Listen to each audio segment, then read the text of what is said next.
আসসালামু আলাইকুম বন্ধুরা। আজকে আমরা আসলাম একটা বেগুনের জমিতে। দেখুন আমাদের এই বেগুনের জমিতে আজকে আপনাদেরকে বেগুনের পোকা যাতে না হয় সে বিষয়ে কিছু তথ্য এবং কৌশল দেখিয়ে দিব।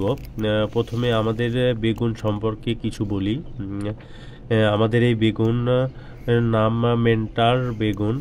রোপণের পর থেকে এই বেগুন 40 দিনের মধ্যে বাজারজাত করা যায়। দেখুন বেগুনের বাঁধা আকারে ধরে থাকে।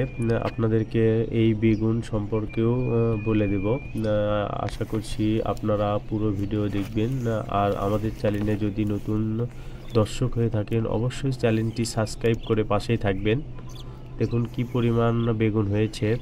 আর এই বেগুন বাজারও অনেক ভালো হয়ে থাকে। বাজারে সর্বোচ্চ দাম থাকে এই বেগুনে। আপনারা চাইলে এই বেগুন চাষাবাদ করে অনেক লাভবান হতে পারবেন। আমরা আজকে দেখাবো কোনো মেডিসিন ছাড়া, কোনো ওষুধ ছাড়াই বেগুনে যাতে পোকা না হয় সেই বিষয়ে আপনাদেরকে আজকে দেখানোর চেষ্টা করব। চলুন তাহলে আমরা দেখি আমাদের এই নতুন কৌশল। দেখুন এই একটা মগের মতো দেখাচ্ছে। দেখুন এখানে অনেক মাছি পড়ে আছে। এর ভিতরে অনেক একটা মেডিসিন দেওয়া আছে। এই মেডিসিনের নাম হলো সেক্সপ্রামন এই ওষুধের নাম।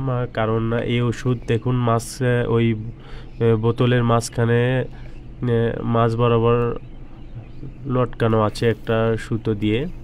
আর পাশে ছোট ছোট ছিদ্র করা আছে বোতলের সাথে। আপনারা এভাবে এই বোতল বাজারেও কিনতে পারবেন। আশা করছি এই ওষুধটা যদি আপনারা এই মগের ভিতরে দেন তাহলে অনেক পোকামাকড়, এখানে যেগুলো পোকামাকড় ফসলের জন্য আসলে ক্ষতিকারক, সেই পোকাগুলো এই মগের ভিতরে এসে আর বের হতে পারে না। আর আমাদের অনেক ওষুধ ছাড়াই একটা পোকামুক্ত বেগুন আমরা চাষাবাদ করতে পারবো। কারণ বেগুনের একটা পুরো সমস্যা হচ্ছে সেটা হলো পোকার কারণে আসলে আমরা অনেক বেগুনই ফেলে দিতে হয়।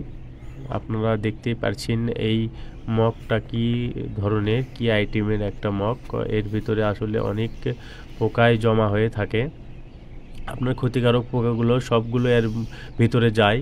এটা আপনার মাঝে মাঝে জমির ভিতরে টাঙাইয়ে দিবেন। তাহলে আপনার এই পোকানাশক অনেক ওষুধ দেওয়া লাগবে না এর কারণে। আপনারা আশা করছি আপনারা এই মগ ব্যবহার করে একটা পোকামুক্ত বেগুন চাষাবাদ করতে পারবেন এবং বাজারে অনেক দাম পাবেন এরকম চাষাবাদ করলে। আপনারা চাইলে এই মগগুলো ক্রয় করে আপনাদের জমিতে লাগাতে পারবেন। আশা করছি সবাই ভালো থাকবেন, সুস্থ থাকবেন। আসসালামু আলাইকুম রহমতুল্লাহ।